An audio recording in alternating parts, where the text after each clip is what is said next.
Y'all just give me 1 second. I'm speaking to every woman in this room right now. I had a guy who was just like that. I left him immediately. We ain't finna play no games like that. And I'm happily married. You know why? Because what I learned, and I had to learn it the hard way, is to stop falling for the reward. It's the positive reinforcement. It's that intermittent reinforcement that allows us to stay with these men. When you see the tactic, accept that that is who they are, that is their behavior, that is manipulative.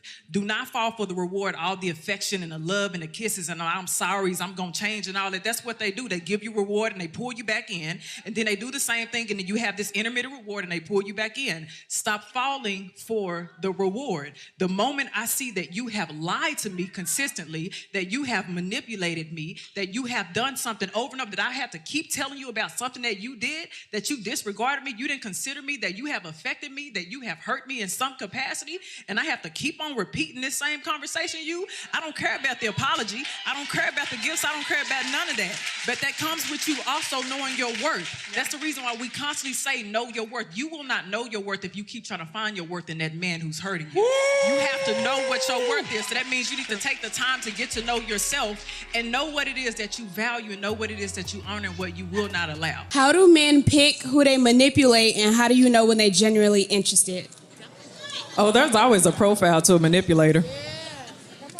I'll give you some common reasons how they can tell if you're easy to abuse, manipulate, or exploit. Number one is if you're codependent. Another one, if you have low self-esteem. If you discount the positives, that's another thing. If they compliment you and you minimize yourself. If you're a catastrophic thinker, whether you magnimize things or you minimize things. If you operate from a place of low self-worth. If you shy away from just general conversations, those are the things that they pay attention to. If you have trauma, that's another thing. And if you are vocal about your trauma, if you have trauma from previous relationships, if you have negative experiences in your childhood and you are vocal about that, they can see that. They can see that in the way you speak, in the way you behave, in the way you interact with people. That is the easiest way to identify if they can manipulate you. If there are certain qualities about yourself that you find low, if you have a lack of self-confidence or anything like that, they're going to take that weakness that you have and they're going to exploit that to use it against you. That's the way that they can tell if you're a person that they can manipulate. After 7 years of being the side chick, can you become that next chick after? You want to become the main chick? Like, After you've been a side chick for 7 years? Can you? Do you really want that demotion? Can you? Right. Going from the side chick to the main chick a lot of times is a demotion. And we think it's a promotion. No, it's not. Because let me tell you something. As the side chick, he was honest with you about his infidelities. He was honest with you about his problems that he was having inside his marriage. Guess who was probably completely oblivious to that? The main chick. And so oftentimes what you'll do is fine. You'll go from the woman he was cheating with to the woman he's cheating on. And let me tell you something for the side chicks that I know are in here, that nobody gonna act like it, claim it. You really don't want that whole. You like the 25% of that you get.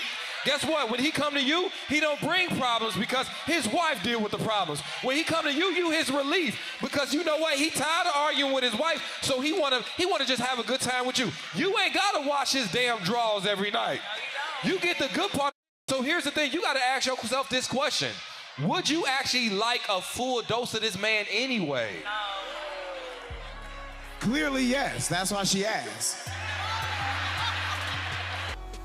How do I tell the 2-year boyfriend that I still look out for the ex-husband that I've known since I was 18 years old? So we're great co-parenters. And we have a good relationship, friendship. All right, we got you. If I was a person that you were entertaining, I would run fast as hell from you. You don't have no boundaries. I'm great. I am 100% effective at co-parenting, but I have boundaries. There are certain conversations that we are not going to have. If it's not related to the child and anything that is related to the child, you should absolutely not have those conversations. The marriage did not work. Now, I'm not saying I know sometimes people jump out of marriages and say, hey, we still can be friends. But the truth is there's still an emotional connection somewhere that you have. So the next person that you're dealing with is going to see that obviously there's still a connection. You can still love a person and put a line straight between y'all and say, I can't do this anymore. I cannot constantly entertain you. I can't answer whenever you need me. On top of that, baby girl, you're an enabler. You mean to tell me that this man can come to you and say, hey, I can't do this and you'll foot it? No, that's his responsibility. You can't take over another person's responsibility. Just truthfully, if you are still doing that, you are not ready to talk to anybody right now until you have healthy boundaries with yourself. We've been married for 5 years. He recently left me, and I just saw him here with his new girlfriend. Okay. Are y'all divorced? Not yet. Oh, that's why you give. True or false? Do you agree with dating while separated? Yes. I'm sorry, let me clarify. He's been with the side chick for many years that he's denied, and it wasn't until recently that I found out, and now he's able to bring her out. Oh. Right. Okay. All right, hold on. No more new information. The young lady who was just at the mic right now, I'm sure because you have dealt with that infidelity, it is still hard for you to process, but look at it this way, because sometimes you do have to reframe the way you see things in a way that you think. It's painful, but it's possible for you to get over. Look at this now as this is a gradual way of you being exposed to this trigger now. Look at this opportunity. If you change the way you think, you'll heal a lot faster. Be glad that now you see that this is a space that still evokes some type of distress. Yes. Now it's your responsibility to go ahead and start regulating those emotions and processing what's going on.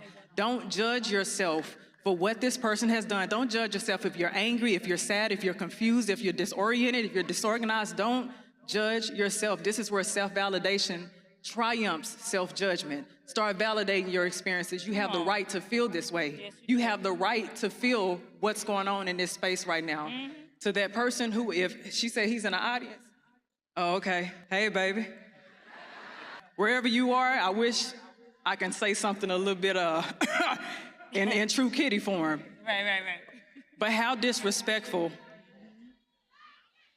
how insensitive is it for you, the audacity for you to come into a space where you more than likely knew that your wife, who is still technically your wife, is going to be here. That shows the amount of respect you don't even have for yourself. In this instance, to come into a space like this, you are intentionally trying to punish this woman. I don't care what it is that you all have gone through. If you are not legally divorced and it's still separation and there are still feelings that need to be processed, don't keep on hurting somebody. Think about that. And if y'all have kids or anything else, think about what that's going to do to them as well. You need that woman to be in a good mental space. If you have children, especially for the sake of your home and your children. That's all I got to say. You know how many married women are single mothers? I don't, but, whoa. Get into it. Get into it. Get into Married it. women are single? How does that? I'll give you this explanation. Okay. I'm not, because me and my husband actually work together on raising our kids. Mm-hmm. But there is plenty of households where a woman is solely responsible for raising kids. And a man don't give a fuck. And you define those women as single mothers? A married woman that's a single mom, yeah. Oh, I mean, it's legally, no. Yeah. But in reality, if you're a man, and I mean, your household run how your household run. But if you can't help your wife or your girl out with the kids, and you know she need a break, or I saw a video of a girl breastfeeding, and she was dozing off breastfeeding. The boyfriend was recording her. Look at you being reckless. Da, da, da, da. Why wouldn't you just grab your baby? Yep. Baby, go lay down for a second. You tired? Now I get you. Because she's a single mom. But you know what? Personally, next caller. For both men and women, put your foot down when you're dating. Put your foot down. Don't bend, don't sacrifice, don't abandon yourself, don't betray yourself for the sake of having somebody. Yeah. When my husband and I were dating, when he was practicing courtship, I wasn't playing with him. Trust me, I wasn't playing with him. He knew what I wanted. He knew that by our conversations. He tried me. At one time, he did. And I said, I was about to block you because you getting on my nerve. All that inconsistency, baby, I love you. I'm sorry, honey. But he had some moments, and I'm not a person who punishes you for isolated event, but I look for patterns. Luckily, it wasn't a pattern, but I made it very clear what I wanted, what I was looking for, what I was not going to tolerate. I'm big on communication. And he had to learn that very early on. And he was so consistent after that. He was like, no, I'm not gonna lose you behind some failures that I have. And he got it together. And that's what I mean. If somebody really wants you and they're serious, they will listen to you and they will get it together for the sake of having you. Did you say that you haven't forgiven him? I haven't. That's what I want to speak to for a second. It's the reason why God tells us to forgive. It's not just for the simple fact of giving somebody else power, but forgiving somebody is absolutely freeing because we hold resentment and bitterness in our heart, and our heart is our soul. And sometimes when God has something for you, it will fall on rocky soil. And when it falls on rocky soil, the blessing that God has for you won't be able to grow and blossom like it needs to because it'll wilt away because it doesn't have enough moisture. And so sometimes when God is telling us to forgive somebody, it's because he's trying to come in to give you that fertile soil, the ability to be able to grow from it. Whatever God gives you, you got to let go of that resentment and that bitterness. You have to. God is trying to soften your heart. And I know it hurts because he betrayed you and he hurt you. But what if God has something absolutely outstanding? And I'm not just talking about relationships. What if there is a blessing later on down the line for you? And when God gives it to you, you still have a hardened heart. It won't grow. It won't manifest into something great for you. And I say that to anybody in this room right now. If you are struggling with forgiveness, ask God to clean out your heart. Say, create in me a clean heart, oh Lord, because I guarantee you he's going to come in and start taking all those weeds out, all that anger, all of that frustration, all of that disappointment, all that hurt. And before you know it, you're going to be smiling again. You're going to be joyful again. You're going to be happy again. And you're going to see an abundance, an overflow of oil in your life, an overflow of blessings in your life. The forgiveness is not just about that person. It's about you and your freedom. If you want to know what freedom is, let it go. Surrender that to God. Let God have control. It's the reason why we say that God is sovereign. The word reign is in sovereign. So wherever God is, he is going to reign. So even in your heart, he reigns over all of that pain. He reigns over all of that distress. He reigns over all of that betrayal. Let God be in control. Surrender it. And I guarantee you, because who the Son sets free is free indeed. So I guarantee you there is freedom on the other side when you just say, you know what, I'm letting it go. I don't want it to have control over me anymore. And watch what God do in your life. And take that as somebody who's had to practice it day in and day out. Okay? Okay. Thank you. Why does a man always say he want a good woman, but then when he get one, he can't keep her? Well, you forgot the asterisk. When I said I wanted a good woman, I meant I wanted a good woman with low self-esteem. I wanted a good woman with lack of boundaries when it came to me. I wanted a good woman that placed me in front of herself. I wanted a good woman that cares more about fixing me than healing herself. I picked you because you were a good woman, but it was an asterisk afterwards. Just because you are the woman of his dreams don't mean that man ain't the man of your nightmares. And I'm saying some men seek out the highest caliber woman they can find with the lowest amount of self-esteem. If you had standards from the beginning, that wouldn't have been talking to you in the first place. If you made him work for it in the beginning, he wouldn't have talked to you in the first place. And y'all said yourselves, you'd be like, man, when I started taking off the table, men wouldn't talk to me. Exactly. Because a man that doesn't have intentions with you won't stay by when you have those standards. It won't be worth the fight. And I'm going to say this to y'all, and I know what y'all about to say. You're going to be like, but nah, Ace, I am a good woman. Well, to who? You a good woman to him, but not to your self? Because here you are allowing a man to fumble you. And let's be real, ladies, you didn't even leave after the first time he fumbled your heart. You let that nigga recover it, then fumble it again, then recover it, and fumble it again. By the time you leave, you are limping away. You got a bandage and a broken heart because you didn't, listen, let's call it a beam. He didn't lose you. He got bored with trying to fix that. He left. And I know, I broke up with him because he stopped trying 6 months ago. That man never wanted you with high self-esteem. So that's why he fumbled you, because at some point you found it. At some point you started liking yourself and loving yourself and you got your confidence back. And that ain't the girl I chose. So I'm gonna go find another good woman with an asterisk, like low self-esteem. What do you think is the most important thing that most people are overlooking when it comes to building a relationship? You want to ask me that? Yeah. God. Why you feel that way? What you mean why I feel that way? I'm not for the listener, not for me. Songs of Songs, Ephesians, 1 Peter, 1 Corinthians. The Bible itself is the foundation. Christ itself is the foundation.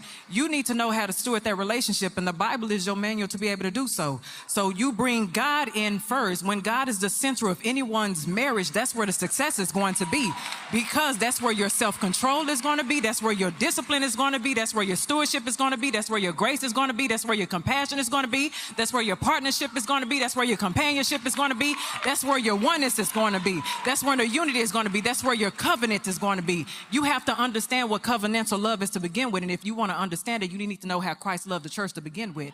That's the foundation. So if you want to talk about how we're going to build a home, Jehovah Jireh, Jehovah Rapha, Jehovah Nisi, Jehovah Jabor, El Shaddai.